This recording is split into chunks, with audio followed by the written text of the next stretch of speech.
and a living faith will last in the midst of the blackest storm. Thank you. Stay safe. Stay well. Namaskar.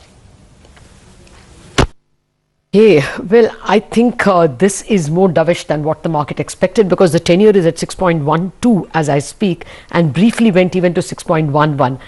The biggest thing that stands out is that the RBI has almost announced a calendar. They have said, they have called it the GSAP, the GSEC acquisition program, as they call it, Government Securities Acquisition Program. And there they're going to buy 1 lakh crore of securities in the first quarter itself, and the first tranche of that is on April 15th, which is 25,000 crore. So it's almost putting in a timetable for the RBI buying bonds from the market being worried about this, huge 9 lakh crore of borrowing program by the central government. The RBI's forthright statement that they will buy up the bonds from the banks is going to be seen as extremely positive. I think that's the important one. And then there have been slight trimming of growth forecasts. It has come in at 22.6 for the first quarter. I think we were expecting 26% initially, but that's minor because of the pandemic. And of course, now we have a quarterly breakup for every quarter, 5.4 and 6.2 in Q3 and Q4. That's new. The inflation forecast is slightly higher. It was 5.2 to 5 for the first half. Now it is 5.2 for both first quarter and second quarter. So slight increase in the inflation forecast. For Q3, the old number was 4.3, now it's 4.4. And of course, we have a new number for the fourth quarter, the inflation number coming in at 5.1. That's slightly high, but then I think that was entirely in line with what the street was expecting. What's perhaps a shade of disappointment is the governor did not say we're going to keep the accommodative policy well into the second half of this year. The time guidance has been dropped. He's just said that we are going to stay accommodative till growth recovers on a sustainable basis and the impact of COVID is controlled. Of course, keeping in mind inflation data. So the time-wise that we will remain accommodative well into the next year, we were watching out for that statement. He has dropped it, but he has otherwise sounded extremely dovish, is the way I look at it, and that's what the bond yield seems to be telling us.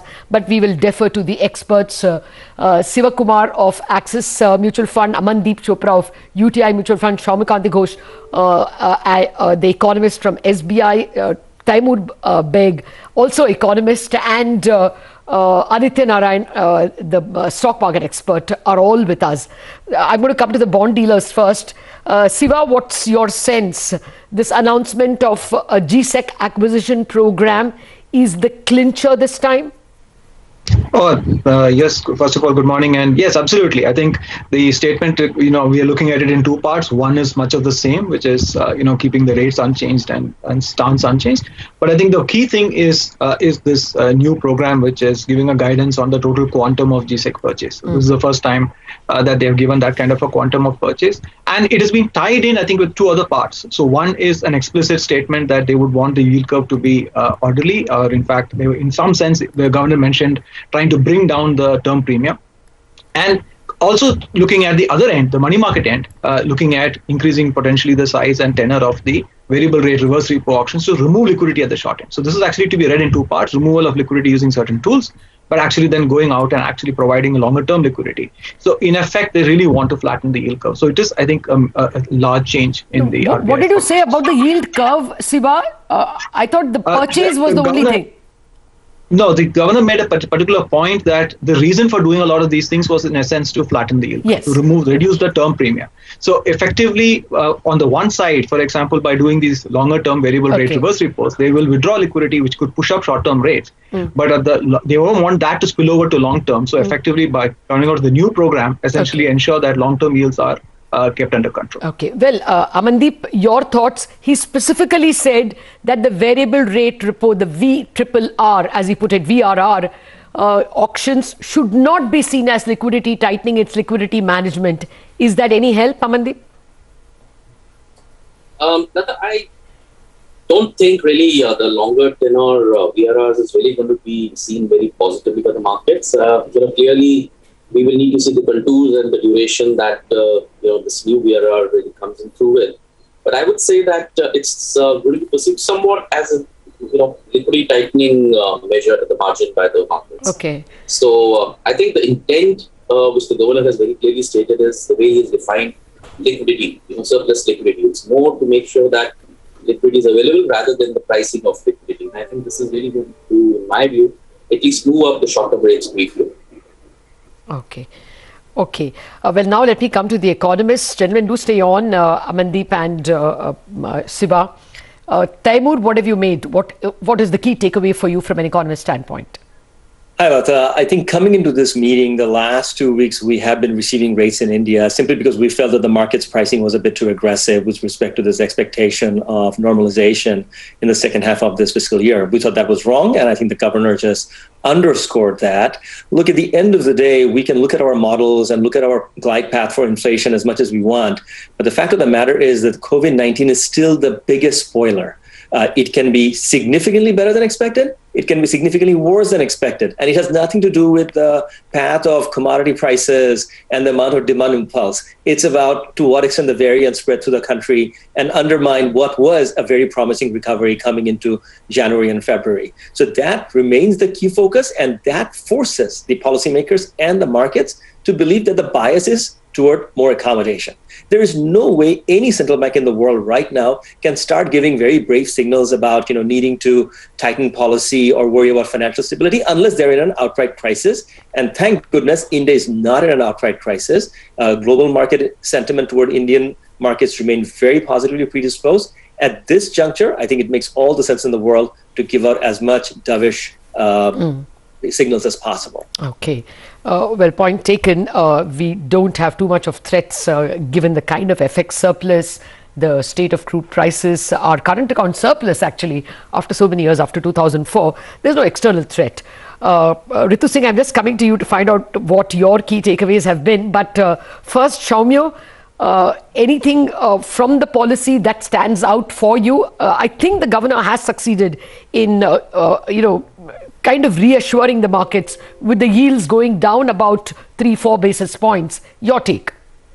Yeah, thank you, Lata. I think one point which the governor has emphasized, I think that also talked about, is the guidance. Actually, moving away from a time-based guidance, which is more explicit, to a state-based guidance, which is more implicit. But I think that is justified because given the current uncertain circumstances, for example, growth on a durable basis is not quantifiable, but it is only a statement on the implicit nature of the economy. Given the current COVID circumstances, so I think it is better to go to a state-based guidance rather than a time-based guidance, because you never know how this uncertain scenario will play out. And that's the growth distribution has happened. So overall, it's a good policy, it's a pragmatic policy, and it's also a commitment to maintain liquidity over a longer period of time, because I think all these accommodative liquidity measures have been extended till September 30. So, and this OMO calendar, I think, definitely will play down on the yield market expectations. So overall, the aim is to ensure that the borrowing costs of the government is at lower end, and the government is able to borrow. And my sense is that the policies along the expected lines. But given the current state of the economy, there is a little amount of flask which needs to be addressed, and the central government has tried to do that. Okay. All right. Finally, let me go to Mr. Mallikarjun from Punjab National Bank. Mr. Mallikarjuna, what stood out for you as a banker? The priority sector limits have been extended. You can lend through NBFCs as well. Lending to NABARD and other All India financial institutions also is going to increase. So that underwriting will also perhaps help you. But you tell me what stands out for a banker. So the first thing is the policy rates announcement keeping at the same level is unexpected lines. So RBI doesn't want to create any impact with respect to availability of supply in the economy. More importantly, when we are still encountering the second bout of COVID. So demand side, always it has been an issue even for quite some time. And this year we are expecting that it would improve, but probably this COVID-19, once it recedes as expectedly by this month end or May, we expect the demand to come. So the first point is supply side, they kept very clear in terms of giving the accommodative stance. Second, for the bond rates volatility, in order to control, they have also given a guidance that GSEC acquisition program, which is a very good thing, so that they can control the bond rates. Coming to bankers' perspective, the credit growth 5.6% what RBI has indicated as of now for the year 2021. It was also same at 5.7 at the end of January. In fact, at that point of time, we probably expected the growth at around 8%, but it has been at 5.6%. The reason clearly indicates about the demand. So from the supply side, there's no issue. RBI has done a good job. Even we also expect the credit delivery to take place in financial year 21-22 to start from Q1 of the FY22. Providing an opportunity for onward lending with NBFCs is also good measure, another opportunity, so that if the NBFCs are able to take forward the lending with respect to their liquidity also, there won't be any issue because bankers forward. So overall, it is a good policy on expected lines to continue the liquidity in the market, continue the supply side in the market, and we'll have to wait and see how pandemic's impact will recede more effectively to create the demand. Mr. Mallikarjun Rao, how much of a difference does this TLTRO on-tap scheme being extended really make to bankers? What is your sense on this? It is one more opportunity in case there is a liquidity reduction. You see, RBI governor has told that liquidity at 4 lakh crore currently, they would like to manage. They are not going to control or tighten that. So if you ask me, as on today, there is good amount of liquidity available. So probably bankers may not go to TLTRO specifically at this point of time. However, it would be a facility available in the days to come by extending up to 30th September. There is a clear window opened up to 30th September that under any circumstances in terms of demand increasing, the TLTRO would be available, so there won't be any liquidity crunch. All right, Mrs. Soumya Kanti Ghosh, to come back to the question of the Reserve Bank of India changing its stance, the MPC rather, from a time-based to a state-based guidance. What is your reading of their sentence specifically when they say that, the stance will remain accommodative till prospects of sustained recovery are well secured? Your take?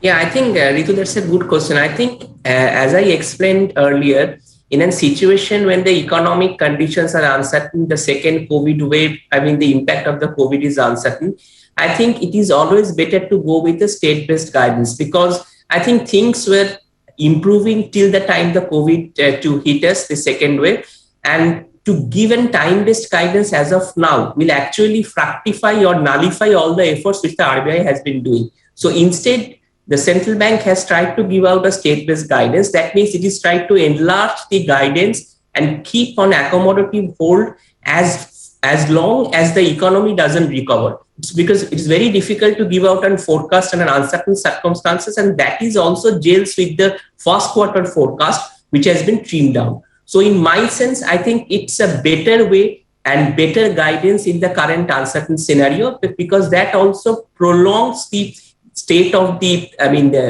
guidance to the market that will stay on accommodative hold as long as the uncertainty doesn't go away from the system. So I think it's best suited in the current circumstances. Yep. I take your point. I would have thought dropping the time-based guidance would be read by the market as very hawkish, some lack of support from the RBI, but they have very nicely countered that by announcing almost a program, a predictability in the way they will purchase bonds. So any negativity of dropping that time guidance, we are going to stay accommodative for the rest of the year or until the second half, which some people were hoping for, that absence of that line, I think, is countered. But let's get the stock guy in, Aditya Narayan. It looks like the market held its breath, and now, the policy has just passed on smoothly. There's no reaction at all in the stock markets. There is a minor dip in the mid caps. They were about 1% higher. Now they are about 0.7% higher. That's not saying much. Banks have sold off a little bit, but your take? I actually think this is a very good policy for the equity markets. And I'll tell you why. I think what this policy has done is it's put in context the prioritization of growth over almost everything, and the prioritization of providing funding for this growth. It might not be coming starkly in terms of how the market has responded so far, but I think that is very, very material. I think the second thing is, again, this thing that you were debating about, whether it is a time-bound guidance or till growth comes. I think shifting it till growth comes is actually very, very material because effectively what it says is you're going to get central bank support till business is back on track. I think the third thing that has been put in is the fact that they've said, we will protect the markets against external instabilities, right? Again, I think, what is worrying for the market is the fact that, global bond rates are going up or interest rates could fundamentally rise. And I think there is this policy has gone as far as it could in saying that, hey guys, we are going to protect you against that, or we're going to diminish any influences. So I think in that context, I think this is more than what the equity markets could have quite honestly asked for, because it is basically saying growth is at a priority. We're going to protect you against external, vulnerabilities or instabilities.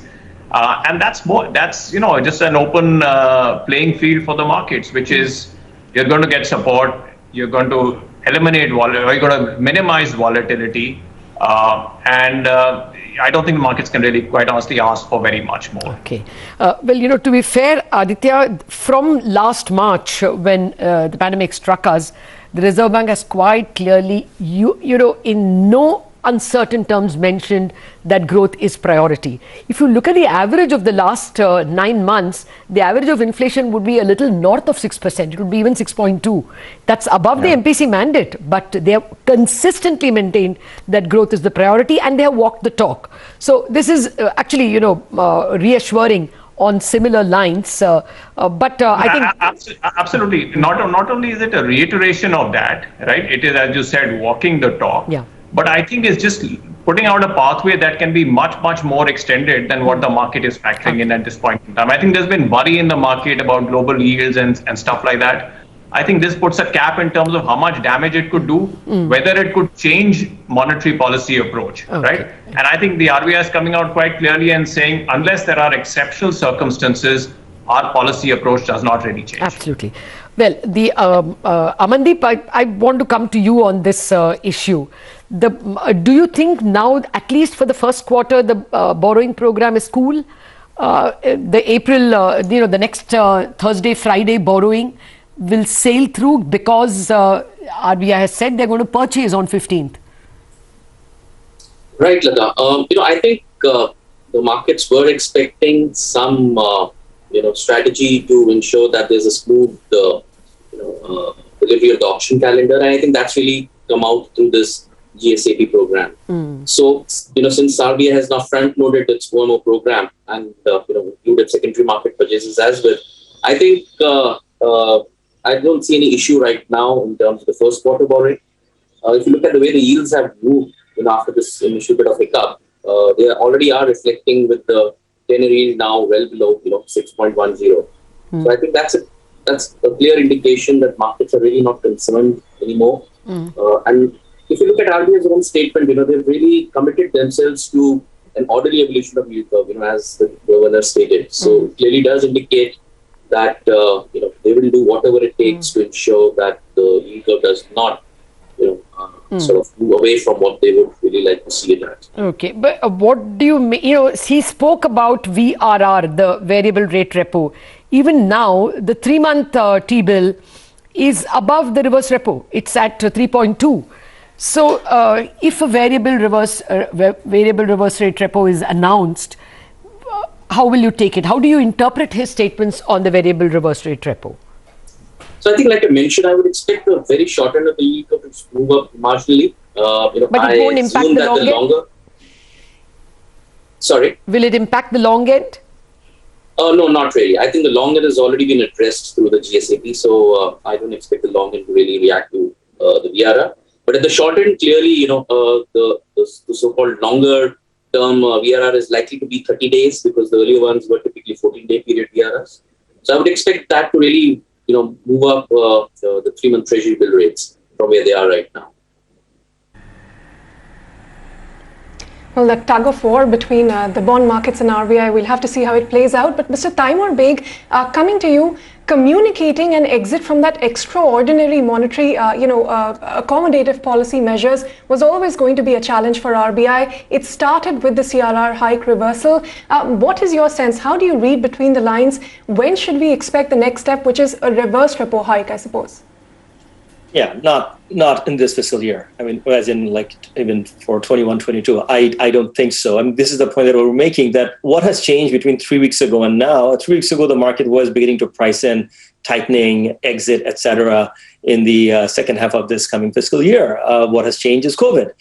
Infections are up, putting a huge amount of uncertainty and downside on mobility, economic activity. And that would require everybody to sort of reassess their risk around the growth forecast. So, for example, we are looking at about 10.5% growth in FY22, 22, and but we probably have about 150 to 200 basis points of uncertainty around that forecast. Could be as high as 12, could be as low as 8.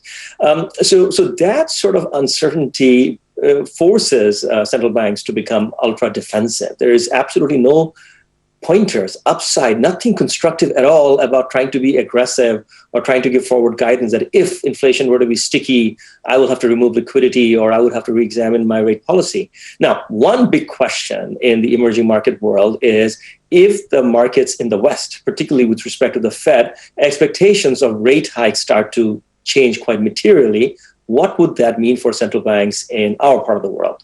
So I think there are certain central banks that consideration will be paramount. I don't think India will be one of them, simply because India already offers one of the largest rate differential vis-a-vis the Fed. And hence, even if expectations of Fed rate hike goes up a bit here and there, the very large absolute differential that Indian fixed income enjoys is not going to change in a material manner. So therefore, the favorable predisposition that foreign fixed income investors have toward India and China in particular, these two countries in Asia, I think that remains in place, which again gives huge amount of breathing room to the RBI. The 10-year has now gone down to 6.07. Siva, any reaction? I mean, that's quite a dip. Almost 10 basis. That's right. From the peak, yes, intraday. So obviously, there's been a large move, and it's just and the move is kind of reinforced while we are having this this conversation. It just suggests that after the policy, markets just looked at it and then read it exactly the way I think the RBI wanted it to be read, which is they want to flatten the curve. I think there is no other way of looking at it. I think these 2 points are very important. The fact that this new G-Sec purchase program, and the fact that the governor is at length talking about yield curve and term premium, I think it just means that the RBI is quite keen to ensure that yields are anchored or even head a bit soft. I'm not sure whether they are targeting a specific level, but they certainly do not want rates to keep going up. Okay, actually, I want all of you to rate the policy, because the innumerable people I asked could not give me one step which will bring the yield below 6.1. And he has actually done that. He's brought it down to 6.07. I mean, we don't know how things are. It may be ephemeral. It may be for the moment. But I think this is very successful in terms of what the market expectations were.